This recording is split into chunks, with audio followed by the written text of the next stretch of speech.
Et si, partout où nous allions, nous laissions notre trace?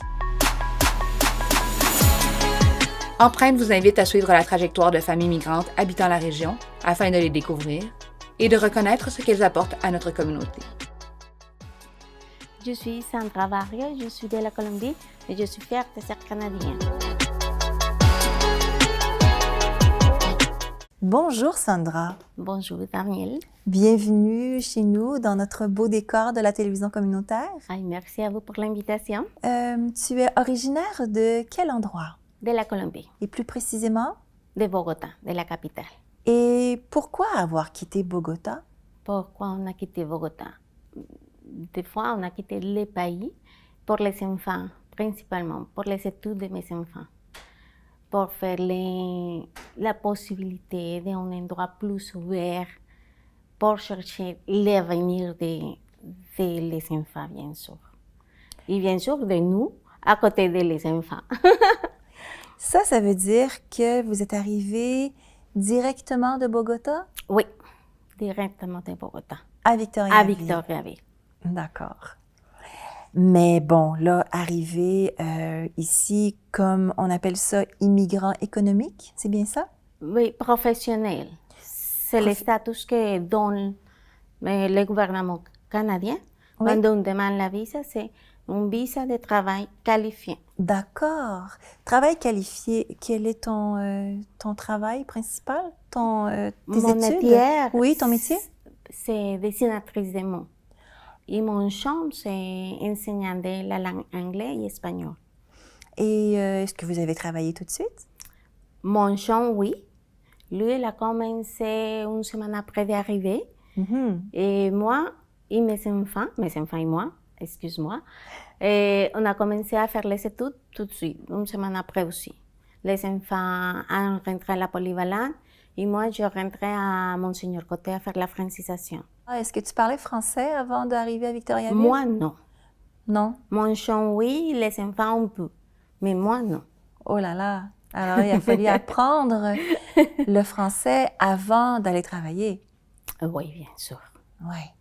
Oui. Avant de commencer à travailler, on doit, non parfait en français, non excellent, mais on doit comprendre les choses. Oui. Bien sûr. C'est pour ça que je fais mon francisation pendant un an, jusqu'un an. Parce que nous, on est arrivé le 23 janvier et moi, je finis mon francisation le 25 de janvier de l'année 2015. Un an plus tard, qu'est-ce qui arrive quand tu termines ta francisation? Qu'est-ce que tu fais ensuite? J'ai commencé à travailler tout de suite, 2 jours après de finir mon francisation, parce que si je ne me rappelle pas, j'ai fini un vendredi, je commence le lundi après. Donc, tu as trouvé du travail tout de suite? Oui, tout de suite. Dans ton domaine? Mais j'ai commencé à travailler dans, ça s'appelle Confection Aventure à Warwick. D'accord. Cette entreprise fait les uniformes pour les pompiers, pour la police, pour les surveillances, tout ça.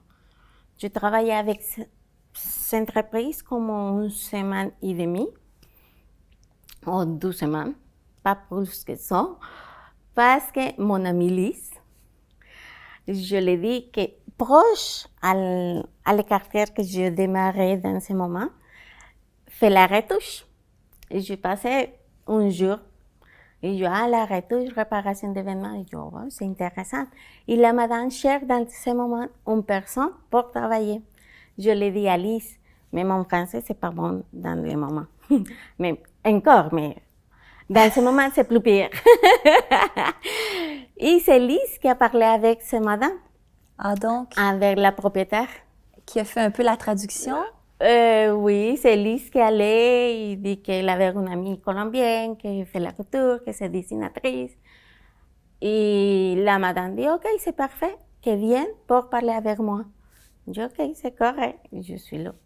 Après ça, j'ai travaillé avec Christian il y a déjà des 5 ans. Sandra, dis-moi, qu'est-ce que tu considères que tu apportes à notre communauté qui vient de ta culture colombienne? Moi, je pense que le plus fort de notre culture à la Colombie, c'est l'union familiale. pour nous, c'est très important d'aider les enfants comment réussir son rêve, bien sûr, de chaque membre de la famille. Et c'est comme le plus important, je regarde ici, que les enfants sortent de la maison trop vite pour nous. C'est 16, 15, 18, 17 déjà partis de la maison. Pour nous, c'est comme trop vite ces choses. on les garde plus de temps. Alors, on arrive à la maison, on garde du chien. Alors, on arrive, on joue avec les chiens, on part avec les chiens, la famille.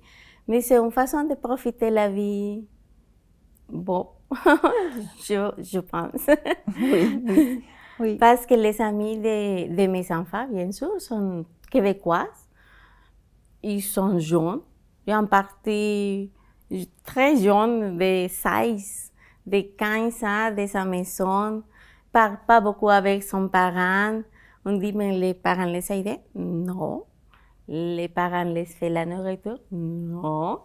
Et je, oh non. Alors, tout le monde arrive chez nous. Ay, ton parent sont fans.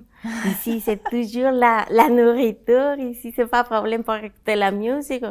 Non, non. Dans les valeurs en Colombie, les enfants habitent plus longtemps chez leurs parents, oui. Même quand ils sont adultes. Presque, je pense, je vais dire, mais on démarre chez les parents jusqu'à le jour qu'on est marié. On s'est marié et on part avec son chambre, son salon. Mais avant de ça, tu démarres presque toujours avec tes parents. À voir tes yeux brillants, je pense que tu veux garder tes enfants encore longtemps chez toi. Mais oui. Si c'est possible, oui. C'est la décision de chacun, mais oui. La maison, c'est pour elle, pour les deux.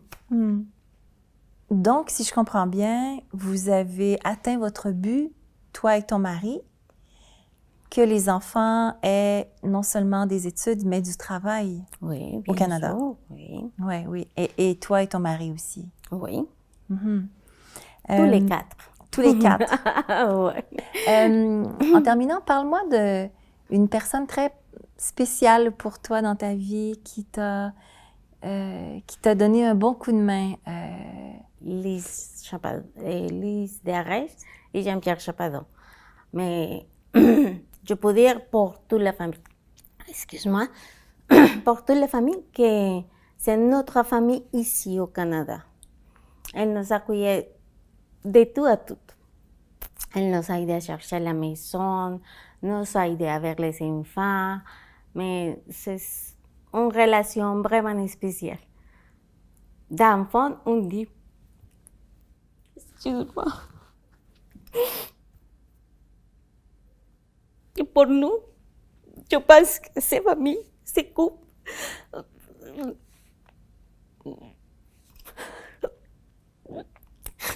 nous ont donné l'opportunité d'installer ici au Canada super bien.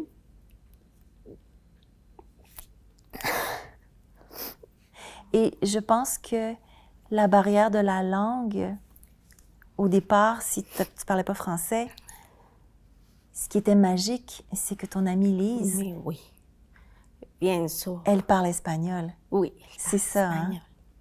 Hein? Oui. Est-ce que ça t'a aidé, toi, à t'installer ici? Mais oui. Oui. On s'est rencontrés avec elle en août de 2014, dans la fête de la diversité. Ah oui, d'accord. Et on peut dire que c'est elle qui nous a rencontrés à nous. Parce que c'est elle qui s'est à proximité à nous pour faire la question qu'elle voudrait enseigner son espagnol, et choses comme ça.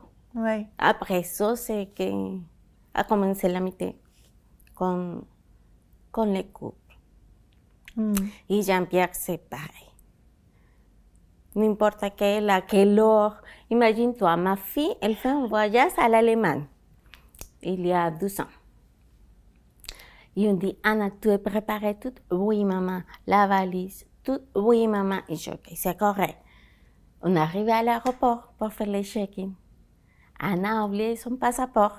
Oh là là! Imagine-toi, nous, à Montréal, Ouais. à 2 heures de partir l'avion, et le passeport ici, au Victoriaville. Et on dit, oh mon Dieu, qu'est-ce va faire? On dit, Jean-Pierre. Et c'est comme ça. On appelait Lise. Anna, elle a laissé son passeport chez nous. Non, c'est pas un problème. Je pense qu'on a parlé Lise. Et tout de suite, Jean-Pierre a montré dans son auto. Elle a cherché, bien sûr, Lise et Jean-Pierre, de marque, un Saint-Valère. Imagine-toi, de Saint-Valère à ici à Victo. Et de ici, de Victo à Montréal. Mais la madame de le check-in me dit, à 7h10, c'est le maximum que je peux faire le check-in pour elle. Et nosotros, oh mon Dieu, ok, c'est correct. Mais mon garçon, mon chum et moi, chacun un port différent dans l'aéroport. Elle est une coccinelle jaune. Alors, tout le monde comme ça.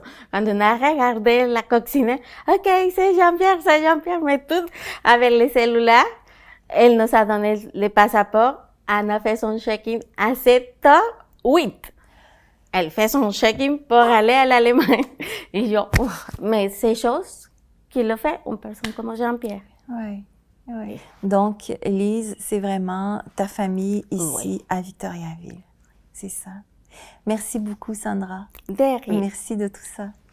Eh bien, justement, on va entendre Lise nous parler de Sandra. Et moi, je vous dis à bientôt. On s'est rencontrés durant la fête de la diversité culturelle en 2015. On leur a trouvé du boulot, on les a vendus, si je peux utiliser le terme, là, parce que c'est des gens vaillants. 2, 3, 4 emplois, c'est pas des gens qui vivent au crochet, à notre crochet. Là. Sandra, je trouvais qu'elle me ressemblait en ce sens qu'elle est d'une grande disponibilité, un grand cœur. Je parle de moi aussi, excusez-moi. Un grand cœur, une grande disponibilité, puis beaucoup de sagesse, je dirais.